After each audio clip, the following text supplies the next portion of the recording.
नाजरीन, यह है रेड लाइन लाइव। बन्नू में ऑपरेशन हुआ, एसएसजी के 2 कमांडर्स ने जाम शहादत नोश किया, जवान जख्मी भी हुए। दहशतगर्द जिन्होंने सीटीडी का थाना हॉस्टेज बनाया हुआ था वो तमाम के तमाम मारे गए। इस पर भी बात करेंगे। 500 किलोमीटर दूर बन्नू से लाहौर के अंदर कल घमसान का रन पड़ने वाला है। परवेज इलाही साहब मुमकिन तौर पर अपनी चीफ मिनिस्ट्री के आखिरी घंटे गुजार रहे हैं। यहाँ पर क्या होगा इस पर भी बात करेंगे। बन्नू और लाहौर के मामलात पर हमारे पास राना सनाउल्लाह खान होंगे, वफाकी वज़ीर दाखिला। इसके अलावा नाज़रीन हम आपको बताएंगे कि ताजरों को ये कह दिया गया कि बत्तियाँ आप बुझा दो, क्योंकि एक नेशनल कंजर्वेशन ऑफ एनर्जी का प्लान सबमिट किया गया है। 8 बजे हमने मार्केट्स और रेस्टोरेंट्स बंद करने, 8 से 10 तक वो तमाम कुमकुमे जो जला करते थे उनको बंद हो जाना चाहिए। एक बड़ा प्लान है, इसके ऊपर ताजर खुश नहीं है। क्या वाकईतन हुकूमत की ये बात मान लेंगे? सूबों को भी साथ चलना चाहिए।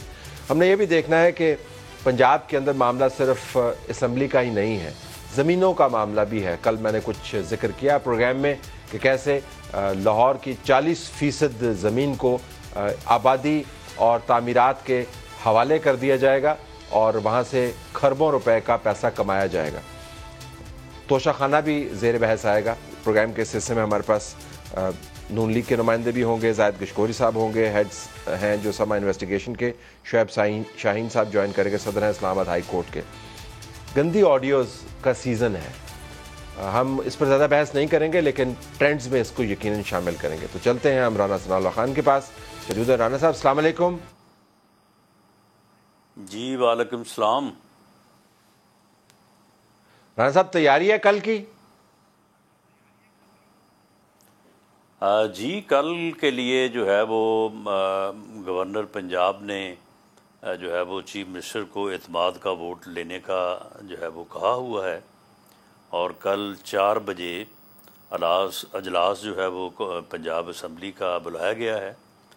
तो अगर चीफ मिनिस्टर एतमाद का वोट ले लेते हैं तो ठीक है, और अगर वो एतमाद का वोट लेने में नाकाम रहते हैं या अजलास ही मुनक्कद नहीं किया जाता और किसी हीले बहाने से रिफ्रेन किया जाता है, एहतजाज किया जाता है, तो फिर जो है वो चीफ मिनिस्टर साहब ceases to be office of the chief minister जो है वो बरकरार नहीं रह सकेंगे और उसके मतलब जो है वो फिर एक आइनी डिक्लेरेशन जो है वो गवर्नर साहब इस बारे में जो है वो जारी करेंगे।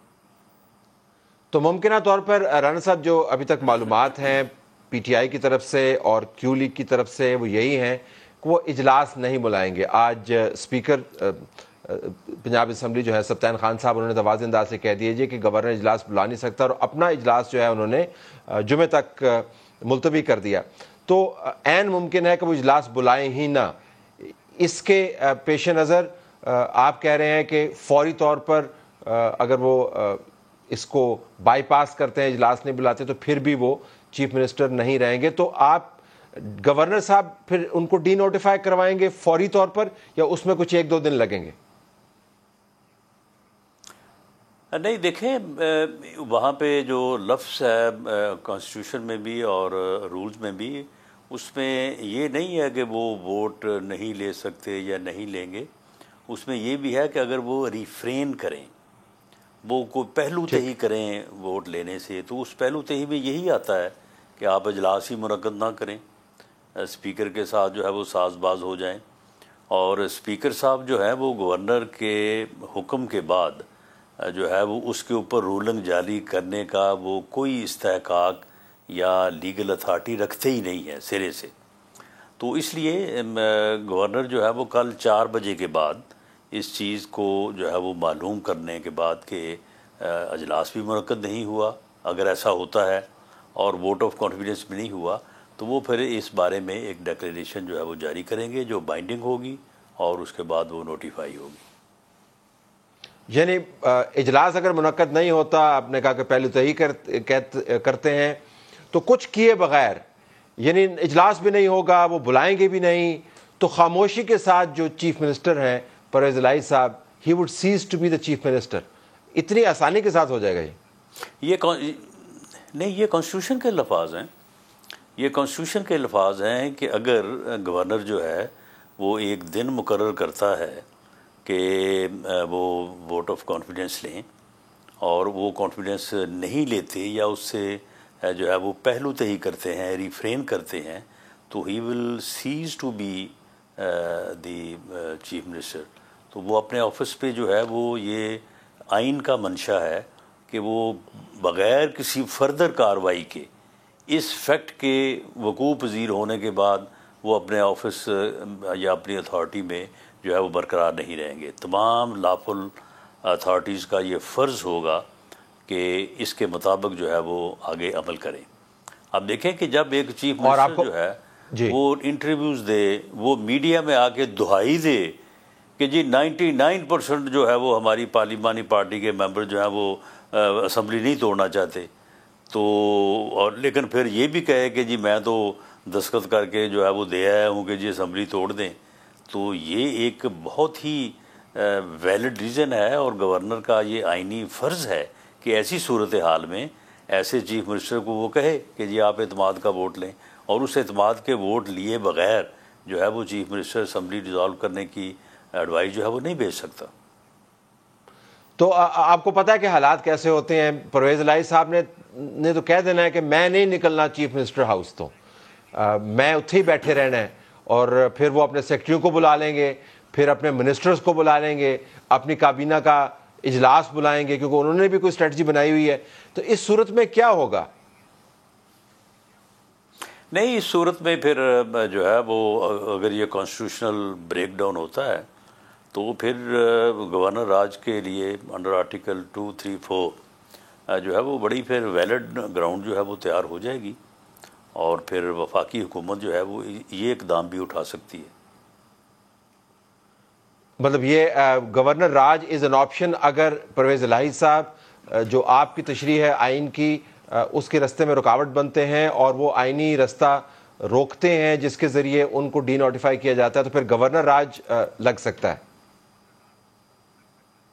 जी बिल्कुल, अगर एक आदमी जो है वो असम्बली का एतमाद खो चुका है, असम्बली का एतमाद जो है वो लेने के लिए कॉन्स्टिट्यूशनल जो रिक्वायरमेंट है उसको भी पूरा नहीं करता, तो फिर वफाकी हुकूमत जो है वो उसके ख़िलाफ़ एक्शन लेना वफाकी हुकूमत की ज़िम्मेदारी है, बल्कि फ़र्ज़ है।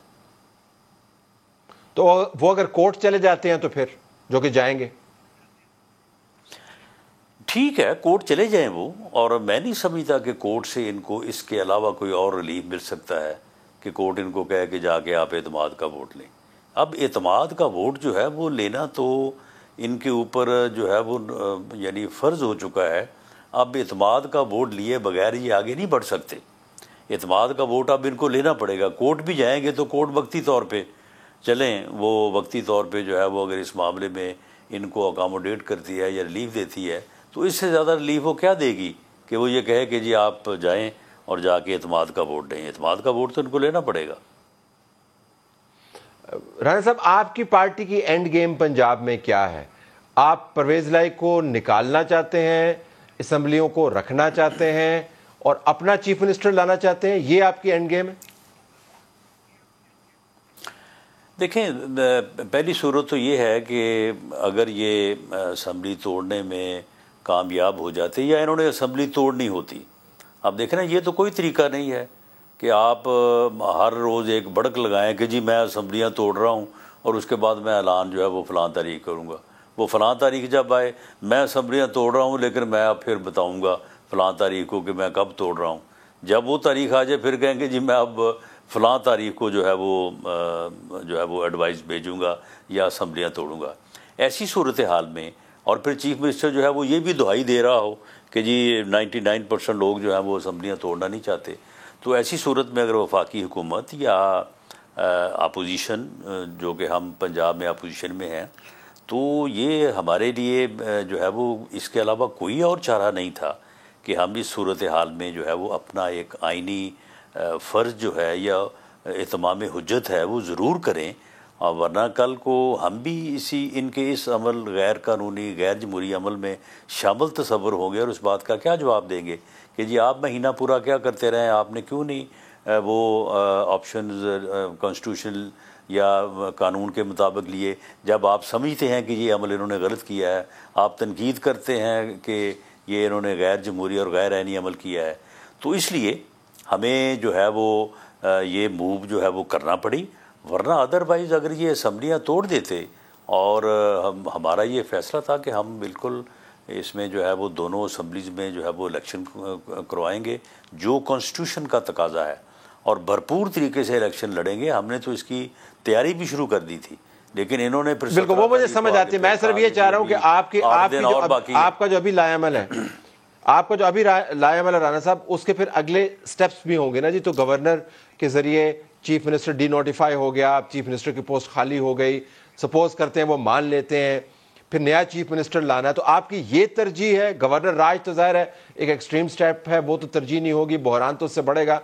तो क्या आप का जो आइडियल सिनारियो है पंजाब में, आप अपना चीफ मिनिस्टर लाना है? देखें, बुनियादी तौर पे तो हमारा ये मकसद है कि असम्बलियाँ अपनी मुद्दत पूरी करें और इलेक्शन पूरे मुल्क में जो है वो एक ही जो है वो बार या दफ़ा हो। और उसकी वजह यह है कि हमारी जो कॉन्स्टिट्यूशनल स्कीम है जनरल इलेक्शन के लिए, उसमें तमाम सूबों और मरकज़ में केयर टेकर गवर्नमेंट्स जो है उसका एक तरीक़ाकार दिया गया है। अगर सूबों में इलेक्शन हो जाते हैं 2 में और 2 में नहीं होते, मरकज़ में नहीं होते, तो हो तो सकते हैं, कॉन्स्टिट्यूशन में कोई बार तो नहीं है, लेकिन वो केयर टेकर वाला सेटअप जो कि एक फ्री फेयर इलेक्शन के लिए ज़रूरी है, उसका फिर जो है वो रास्ता रुकता है। तो इसलिए हमारा जो है वो हमारी कोशिश, हमारी ख्वाहिश तो यही है कि इलेक्शन जो है वो वक्त पे हों, असम्बलियाँ मुद्दत अपनी पूरी करें। लेकिन अगर इसमें ये रास्ते में अगर कोई इस किस्म की वारदात डालते हैं जो ये डालने जा रहे थे, लेकिन हमें बाद में मालूम हुआ कि ये सिर्फ धमकी दे रहे हैं, चाहते ये भी नहीं है कि असम्बलियाँ तोड़ी जाएँ, तो उसके मुताबिक फिर जो स्टेप्स कॉन्स्टिट्यूशनल जो है वो स्कीम के मुताबिक है वो फिर हम करेंगे। अच्छा राणा साहब, आप ये बताइएगा, मुझे मालूमात मिली कि इमरान खान साहब ने डेडलाइन तो जुमे की दी हुई थी, लेकिन शायद प्लान था कि आज वो असम्बलियाँ डिज़ोल्व कर दें, पंजाब की असम्बली डिज़ोल्व कर देंगे, जिसकी वजह से कल काफ़ी हिजानी कैफियत रही। ये दुरुस्त है कि आज उनका प्लान था? अगर आपने ये गवर्नर वाला मूव ना किया होता, नो कॉन्फिडेंस वाला मूव ना किया होता? नहीं, ये अफवाहें तो चलती चलती रहती हैं, लेकिन मेरा ख्याल है कि कोई ऐसी बात नहीं थी। अब उन्होंने 23 का जब दिन मुकर्रर किया था तो 23 को ही करनी थी, और चौधरी परवेज़ इलाही साहब काफ़ी बेताब थे कि 23 से पहले कोई ना कोई मामला हो जाए ताकि 23 को जो है वो असम्बलियाँ जो है वो बरकरार रहें और ना टूटें।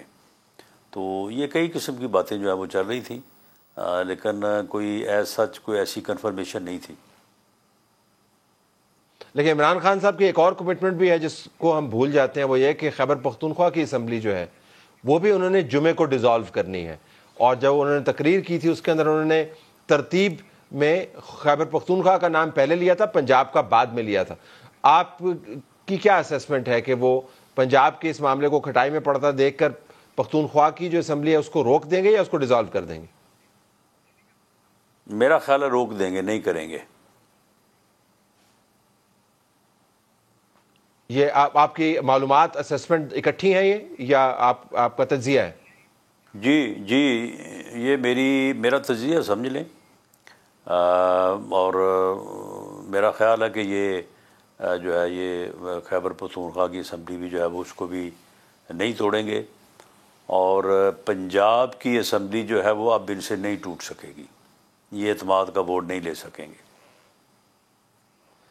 और बिल्कुल आखिर में अगर मैं 2 बातें आपसे पूछ पाऊँ, एक तो ये बताइएगा कि आपकी मालूमात के मुताबिक परवेज़ इलाही साहब की क्या मजबूरी है इमरान खान के साथ चिपके रहने की, बावजूद इसके कि उन्होंने बहुत से अब एतराज़ात उठाए हैं पब्लिकली?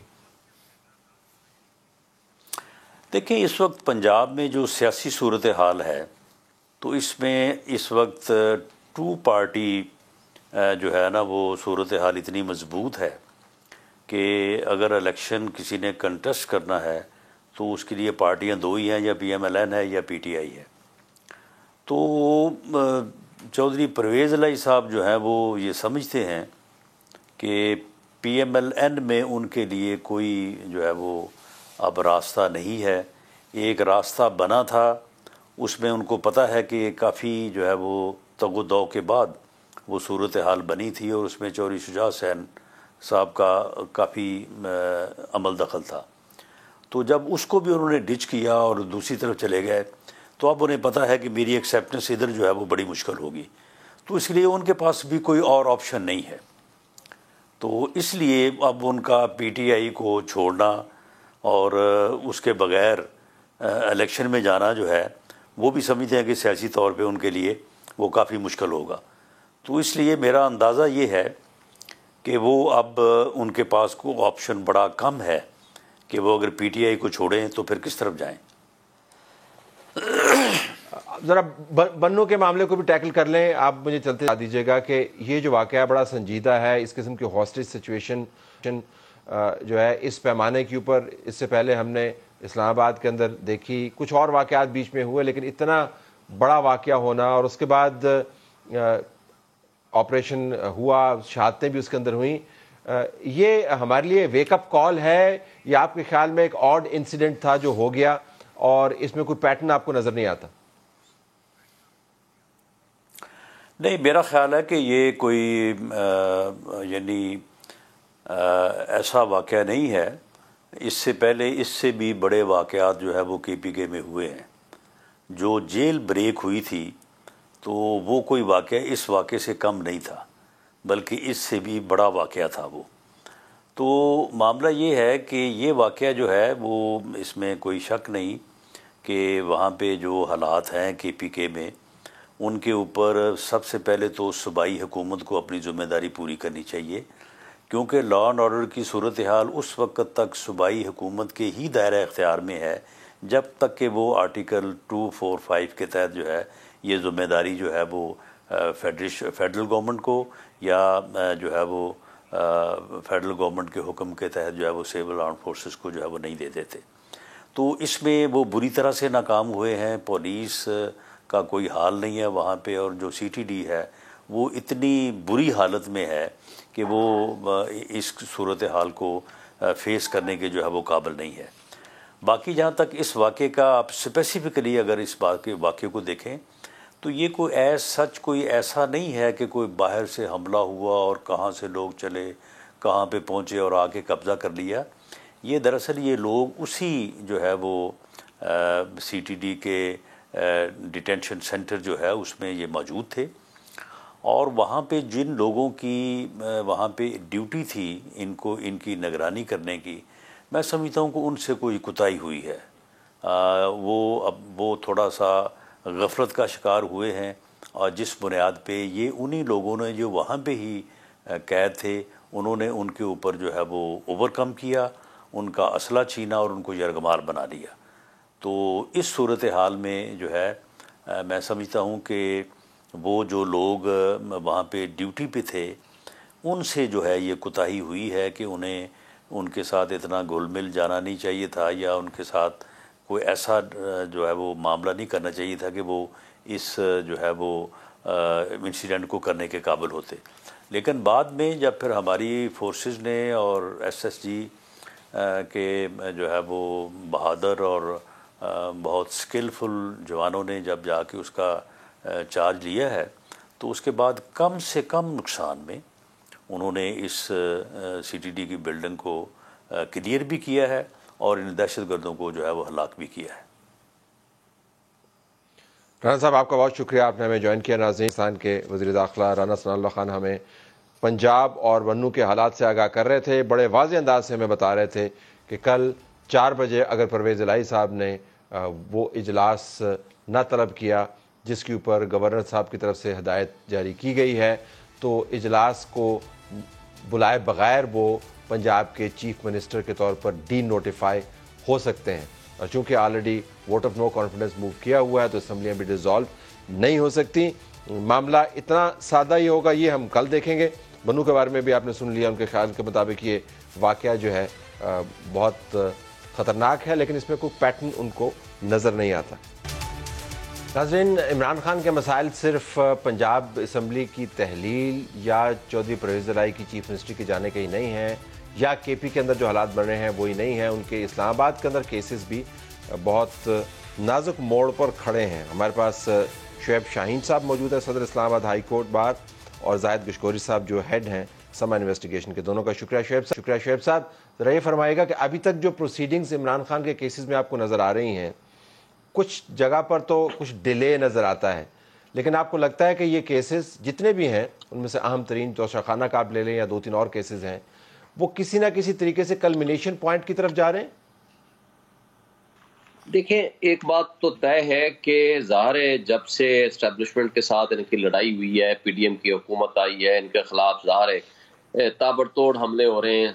कोई 29-30 FIR कट गई, दहशतगर्दी के मुकदमात भी हो गए, कंटेम्प्ट भी बीच में आ गए थे, तोशाखाना का केस आ गया, फॉरेन फंडिंग का केस आ गया।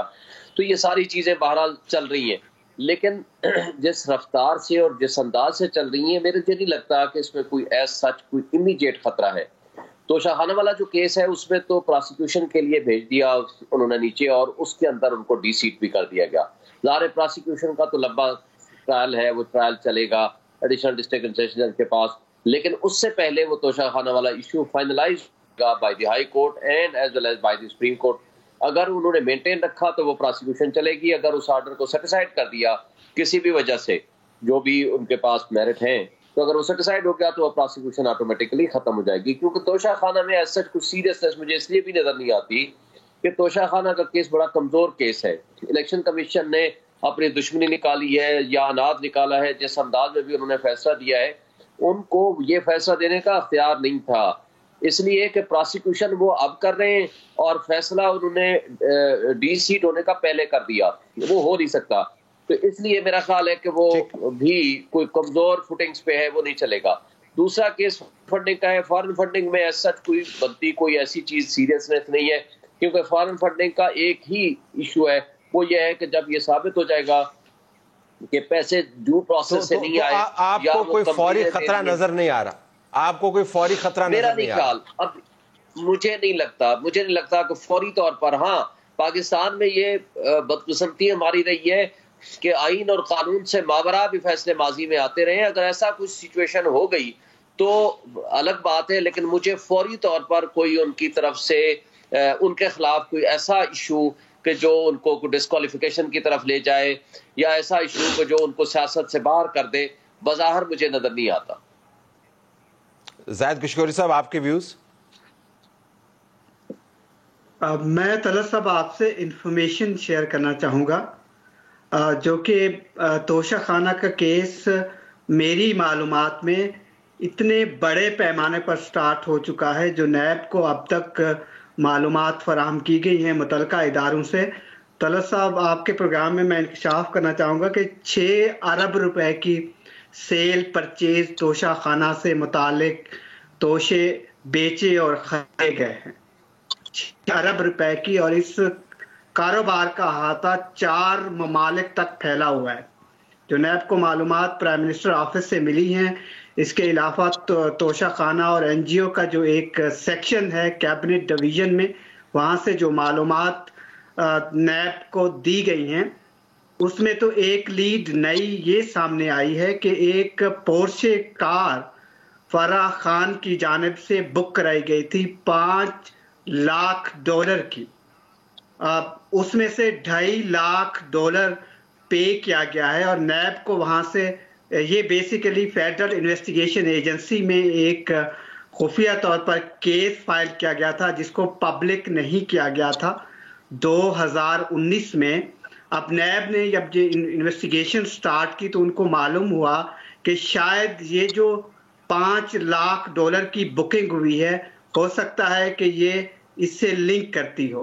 उन्होंने इन्वेस्टिगेशन स्टार्ट की और 41 पब्लिक ऑफिस होल्डर के खिलाफ ये इन्वेस्टिगेशन इस वक्त नैब में जारी है। नैब के 3 आला तरीन अफसरान से मेरी रिसेंटली कैमरे के पीछे मुलाकात हुई है इस स्टोरी की तहकीकात के लिए, और मैं आपको अथॉरिटी से बता सकता हूँ इसमें जो मेजर किरदार है नैब जिसको इन्वेस्टिगेट कर रहा है, वो शहजाद अकबर और जुल्फ़कार बुखारी का है। और इनको तलब करने के लिए, जुल्फ़कार बुखारी को तलब करने के लिए चेयरमैन नैब को इन्वेस्टिगेशन टीम के सरबराह ने ख़त भी लिख दिया है कि उन्हें हमको तलब करना। ये इतना बड़ा जाविया है, जिस तरह आपको किसी पैरेलल केस में एक तोशाखाना का केस नवाज शरीफ और आसिफ जरदारी के खिलाफ रेफरेंस फाइल हुआ था। इसी तरह की नौइयत का एक केस नजर आता है जब आप नैब के तहकीककारों से बात करते हैं कैमरे के पीछे। बात जहां खत्म नहीं होती, ये तहकीकात आगे। अगर जाहिद साहब 1 मिनट रुकिएगा, मैं बाकी मालूमात आपसे लेता हूँ। शुएब साहब के पास जाऊंगा। शुएब साहब, इस बात से कतई नजर के हकायक का नतीजा क्या निकलेगा, लेकिन बहुत बड़ी रकूम है जिनकी हम बात कर रहे हैं। हम सिर्फ तहाइफ की बात नहीं कर रहे हैं। जाहिद ने जो रकम बताई है 6 अरब की, वो बहुत बड़ी रकम है। तहाइफ की जो एवेल्यूएशन हुई है उसके मुताबिक भी रकूम बहुत बड़ी हैं। और फिर जो लोग हैं वो इमरान खान, उनकी बेगम के इर्द गिर्द मौजूद हैं, उनसे कनेक्टेड हैं। तो अमूमन जब इस किस्म का माहौल बना हो तो फिर इम्कानात बहुत बढ़ जाते हैं कि शायद जिसके अंदर इतने पैसे इन्वॉल्व हो, इतने करीबी लोग इन्वॉल्व हो, उसके अंदर कुछ बहुत बड़ा स्कैंडल भी होगा।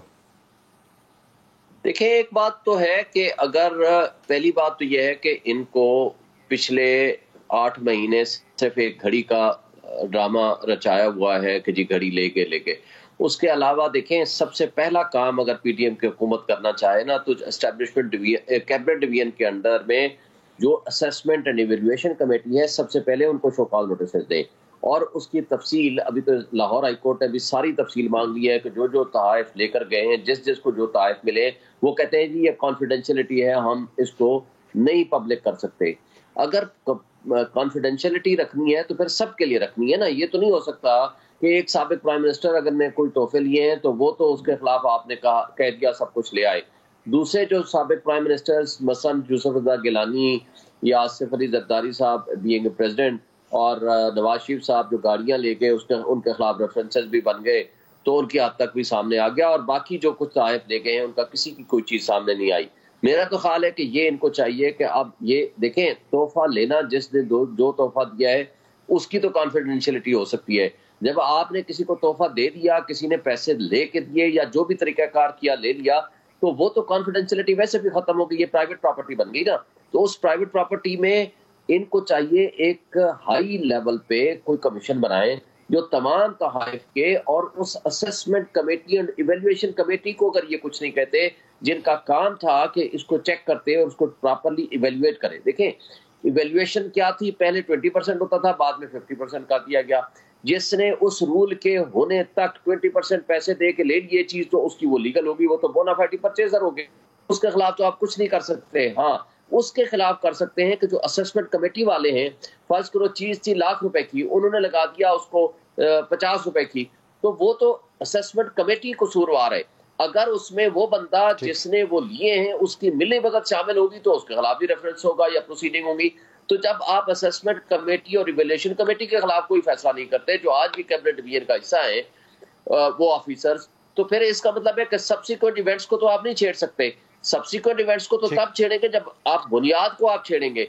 और मुझे नहीं पता, ज़ाहिर है इसमें अगर कोई इलीगलिटी हुई है, अगर शहजाद अकबर साहब हैं या कोई भी और फर्ज इसमें मुलव्वस है या कोई भी जुल्फी बुखारी साहब मुलव्वस है, तो ज़ाहिर सबके खिलाफ दायरा कार बढ़ेगा। लेकिन क्वेश्चन यहाँ ये आता है कि misuse of authority Imran Khan साहब ने की या रूल के मुताबिक एक चीज ली। आज तक तो हम सिर्फ महीने में एक घड़ी सुनी है। मजीद अगर कुछ चीजें सामने आती हैं, जो गुशकोरी साहब माशाल्लाह बड़े कॉम्पिटेंट, बड़े डिटेल इन्वेस्टिगेशन में जाने वाले जर्नलिस्ट हैं, तो उनके पास कोई इन्फॉर्मेशन होगी। लेकिन ये इन्फॉर्मेशन खाली महदूद नहीं रहेगी ना। ये मामला अगर ये मैटर चला भी, तो ये आपने एक सवाल किया था कि इमीडिएट कोई थ्रेट है। अगर फर्ज करो इसमें पहले इन्वेस्टिगेशन होगी, रेफरेंस बनेगा, रेफरेंस अगर फाइल होगा तो वो सबके खिलाफ फाइल होगा ना, और वो उसमें टाइम लगेगा उसके ट्रायल में। इमीडिएट खतरे का मतलब है कि महीने, 2 महीने, 4 महीने, 6 महीने में कोई ऐसा इससे कोई खतरा उनको नहीं हो सकता। अगर कहीं क्रिमिनलिटी इन्वॉल्व होगी भी बंदे की, तो और मिसयूज ऑफ अथॉरिटी होगी। वैसे तो इन्होंने ट्रुथलेस बना दिया है नैब को। नैब के तो अब जो आप सिचुएशन देखें उसमें किसी जगह आप साबित ही नहीं कर सकते किसी ने करप्शन की है। वो तो बड़ा मुश्किल होगा अगर हाँ नैब लॉज की अमेंडमेंट के खिलाफ जो पीटीआई या इमरान खान साहब गए हुए और सुप्रीम कोर्ट ने अगर उसको रिवर्स कर दिया, उसमें फिर था मिसयूज ऑफ अथॉरिटी वाली बात, उसमें फिर अगर उस दायरा कार में अगर लाएंगे तो कुछ शायद कोई बात बन जाए। लेकिन मेरा नहीं ख्याल कि ये भी इमीडिएट थ्रेट में इमरान खान साहब के कोई इमीडिएट थ्रेट साबित हो सकता है। जी जाहिद, गो अहेड। देखिए तलत साहब, मुझे नहीं मालूम कि इसकी लीगल स्टैंडिंग आगे जाकर क्या बनती है, नैब इस केस को कहां तक ले जाता है। नैब ने 2 पैरेलल केस इस वक्त इमरान खान और जुल्फ़िकार बुखारी और शहजाद अकबर के खिलाफ, दोनों एक ही नौइयत के जोड़े हैं। एक इस तोहफा खाना जो हम डिस्कस कर रहे हैं तोशा खाना का, और दूसरा केस जो है वो नेशनल क्राइम एजेंसी का है। उसमें भी जो नैब को नई लीड हासिल हुई है, जिसमें ये स्ट्रांग पॉसिबिलिटी है कि इमरान खान को तलब किया जाएगा, वो है अल कादिर यूनिवर्सिटी के हवाले से। क्योंकि नैब को जो टाइम लाइन हासिल हुई है नेशनल क्राइम एजेंसी से और प्राइम मिनिस्टर के ऑफिस से, वो मैंने देखी है। उससे ये मालूम होता है कि जब नेशनल क्राइम एजेंसी के साथ एक डील हो जाती है बहरिया टाउन की, तो उसके फौरन बाद ये अल कादिर यूनिवर्सिटी ट्रस्ट के लिए बहरिया टाउन को ज़मीन दी जाती है। और नैब के क्रेडिबल सोर्सेज ने मुझे बताया ये ज़मीन जुल्फ़िकार अब्बास बुखारी के नाम होती है। ये उस तवस्सुत से फिर अल कादिर ट्रस्ट को ये लैंड जाती है। तो नैब ये अब तहकीक करने की कोशिश कर रहा है क्या इसमें क्या माखज़, क्या डिज़ाइन था, क्या ऑब्जेक्टिव था कि इस डील के फौरन। लेकिन जाहिद साहब, आपकी नज़र में सब्सटेंस काफ़ी मौजूद है, इज दैट करेक्ट? मेरी मालूमात में बहुत वेरी वेरी इंपॉर्टेंट उनके पास एविडेंस हैं जिसकी बुनियाद पे ये चीज़ें होती रही हैं। लीगल स्टैंडिंग ज़ाहिर है आगे जाके पता चलेगा, जिस तरह मैंने आपको बताया। ठीक है, लेकिन evidence I have to leave it there. इसको इधर ही करते हैं। शुएब शाहीन साहब आपका और जाहिद साहब आपका बहुत शुक्रिया। नाज़रीन, हमारा प्रोग्राम जारी है। नाज़रीन, एक कौमी तवानाई को बचाने का प्लान तरतीब दिया गया है। मार्केट्स और रेस्टोरेंट्स को 8 बजे बंद करने की बात हो रही है। हमारे पास अजमल बलोच साहब मौजूद हैं जो सदर हैं अंजुमन ताजरान पाकिस्तान के। बलोच साहब, अस्सलाम वालेकुम। वालेकुम सलाम। हुजूर, आपने ये ख्वाजा आसिफ की प्रेस कॉन्फ्रेंस तो सुन ली होगी, ये फरमाइएगा आपका रद्द-ए-अमल इस पर क्या है? सर देखिए, ख्वाजा साहब ने बैठे बिठाए खामखा ताजरों को छेड़ दिया है। ये बड़ा मुश्किल काम है। आप अगर हुकूमत नहीं सही चला सक रहे तो आप छोड़ दें यार। मतलब हमें क्यों मुसीबत में, पहले कोरोना में हम मुसीबत में रहे, फिर इन्होंने आते साथ 9 बजे दुकानें बंद कर दी। अभी हमें ये डिफॉल्ट करके ना फिर मुल्क को डिफॉल्ट करेंगे, तो इनकी मेहरबानी है। हम ये बिल्कुल नहीं कर सकते, ये नामुमकिन काम है। दूसरी बात ये है कि हम 6 से रात 10 बजे तक पीक आवर्स में सबसे महंगी बिजली खरीदते हैं। अगर ताजर 1 करोड़ ताजर है मुल्क का जो कमर्शियली कारोबार करता है, वो अगर बिजली महंगी नहीं खरीदेगा तो पैसे कहां से आएंगे हुकूमत के पास? ये तवानाई बचाते बचाते मैशत का भट्ठा गोल कर देंगे। तो इस तरह तो नहीं होता।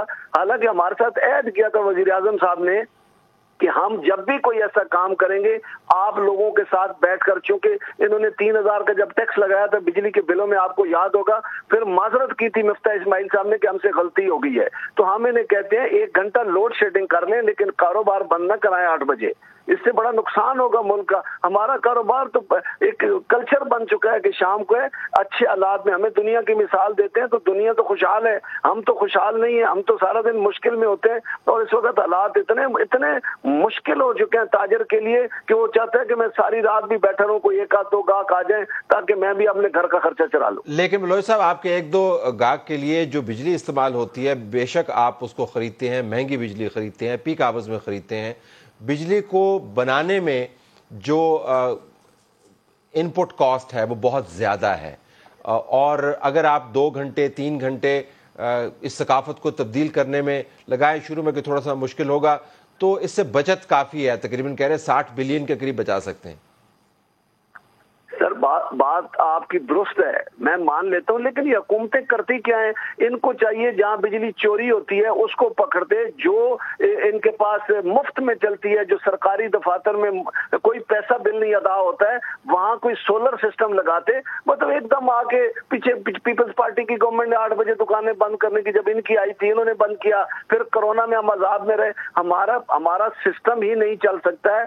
दिन में आपको पता है सरकारी मुलाजिम तो शाम को घर आते हैं, कितने लोग खरीदार होते हैं जो शाम को आते हैं अपना कारोबार छोड़ के। फिर दुकानदारों ने भी चीजें खरीदनी होती हैं, ये जब अपना कारोबार बंद करते हैं दूसरे से जाकर खरीदते हैं। तो ये बहुत सारी चीजें हैं जिनको हमने ठीक करना है। हुकूमत वो काम नहीं कर रही जो बेसिक इनको करने चाहिए। एकदम आके कदगन लगा देंगे, ताजिर मुश्किल में चले जाएंगे और फिर इनको वापस लेना होगा, वापस लेना पड़ेगा। अब आपका ख्याल है कि ये काबिल अमल नहीं है, इनको ये फैसला वापस लेना पड़ेगा?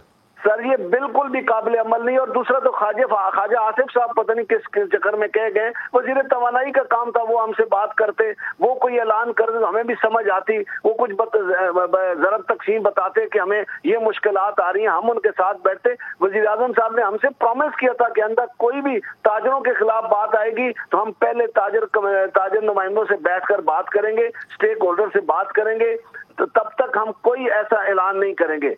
तो मेरी गुजारिश हुकूमत से यही है, वजीर आजम साहब से, कि इस ऐलान को वापस लें, हमारे साथ बैठे। हम बीच में लोड शेडिंग करा देते हैं, हमारे पास यूपीएस होते हैं और बहुत सारे हमारे पास वसाइल होते हैं जिससे हम अपनी बिजली चला लेते हैं और कारोबार करते रहें। हम बीच में लोड शेडिंग करके तवानाई बचा सकते हैं। आपकी बातों से मुझे लगता है कि किसी किस्म की कोई कंसल्टेशन नहीं हुई और आपके लिए एक धचका है ये। जी जी बिल्कुल कोई नहीं हुई, ये धचके से भी कहीं आगे है तलत साहब।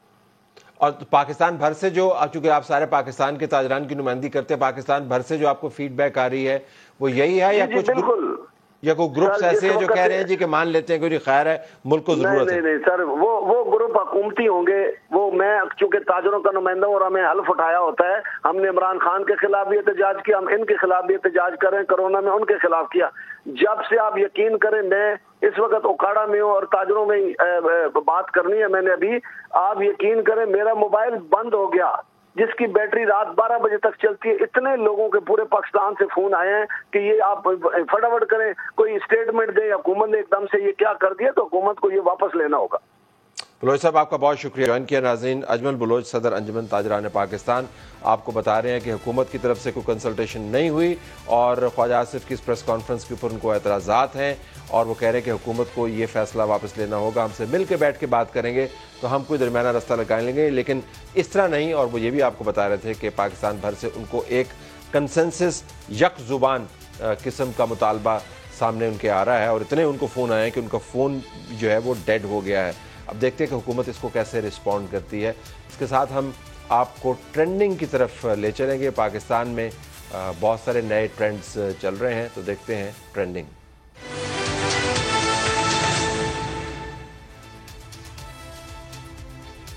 जी कराची आपको लिए चलते हैं जहाँ पे शायान हमारे साथ मौजूद है। शायान, अस्सलाम वालेकुम। वालेकुम सलाम। जी आज क्या है आपके पास? सर आज हमने कुछ स्पेशल जो ट्रेंड्स निकाले हैं, वो सबसे पहले तो पाकिस्तान को पहली बार 70 सालों में होम ग्राउंड पर 3-0 से शिकस्त हुई है। तो बाबर आजम ट्रेंड कर रहे हैं और 25,000 से ज़्यादा उस पर ट्वीट्स हो चुके हैं। जैसे ही पाकिस्तान सीरीज़ हारा तो बाबर आजम ट्रेंड पर आ गए और अब भी वो ट्रेंड कर रहे हैं। कुछ रिकॉर्ड्स ऐसे हैं जो शायद कोई खिलाड़ी नहीं चाहेगा कि वो ये एजाज़ हासिल करें। पहली बार पाकिस्तान किसी कप्तान की बाबर आजम की सरबराही में 4 मुसलसल होम ग्राउंड पर मैच हारा और 1 साल के अंदर 4 मुसलसल मैच हारा हो। ये 2 ऐसे रिकॉर्ड हैं जो शायद कोई कप्तान नहीं चाहेगा कि उनको मिले। दूसरा एक ट्रेंड चल रहा है कि साजिशें मुकाओ इलेक्शन कराओ। पीटीआई ये ट्रेंड बना रही है और ये ट्रेंड बन भी चुका है। इस पर भी अब तक 25,000 से ज़्यादा ट्वीट्स हो चुके हैं और हर घंटे इसमें 500-600 ट्वीट्स का इजाफा हो रहा है। इसमें अदम एतमाद को लेकर बात की जा रही है, गवर्नर के इख्तियारात को लेकर इस पर डिस्कशन हो रही है। एक और ट्रेंड चल रहा है बन्नू की सूरत हाल, जिस तरह आपने प्रोग्राम में गुज़श्ता रोज़ जिक्र भी किया था, वो भी आज ट्रेंड में। आज ऑपरेशन मुकम्मल हो गया है जो पाक आर्मी ने शुरू किया था, जो दहशत गर्दों का कब्जा था उसे छुड़ा लिया गया है, तो वो भी ट्रेंड कर रहा है और इस पर भी अब तक 15,000 से ज़्यादा ट्वीट्स हो चुके हैं। एक जो आखिरी ट्रेंड है वो ये है ऑडियो लीक्स। ये एक ट्रेंड चल रहा है जो इमरान खान साहब से मंसूब किया जा रहा है। मुबैना तौर पर कुछ ऐसी नाजेबा ऑडियोज़ हैं जिस पर लेकर लोग इसको खासी खान साहब को तनकीद का निशाना बना रहे हैं और इस पर भी 10 से 12,000 ट्वीट्स अब तक हो चुके हैं। बहुत शुक्रिया शायान। ऑडियोज़ का मामला है, इस पर 2 ट्वीट्स आपके सामने है। इकरारुल हसन सैयद का ट्वीट है, ये मामला सिर्फ ज़ाती नहीं, इस मुबैना फ़ोन कॉल से खान साहब के 2 नारों की धज्जियाँ उड़ रही हैं, यानी मेरठ और रियासत मदीना। मेरठ इसलिए कि कॉल की दूसरी तरफ मुबैना तौर पर मौजूद खातून कौमी असम्बली की PTI की मखसूस नशिस्तों की लिस्ट में तरजीह पर थीं। खान साहब को ज़रूर इसमें बोलना चाहिए। एक साहब ने कहा कि खान साहब पर कोई ख़ास असर नहीं होगा, जैसी टेप्स हों, ऑडियोज़ हों, रिकॉर्डिंग हो, नथिंग विल डैमेज IK। उसके ऊपर जवाद अहमद ने कहा, totally wrong, this will destroy his political career, he will never be able to sell his false rhetoric of state of Madina after this, no more, the party is over for good. हैरानी की बात यह है कि लोगों ने ये मफरूज़ा बना लिया, एक्सेप्ट कर लिया है कि ऑडियोज़ इमरान खान की हैं।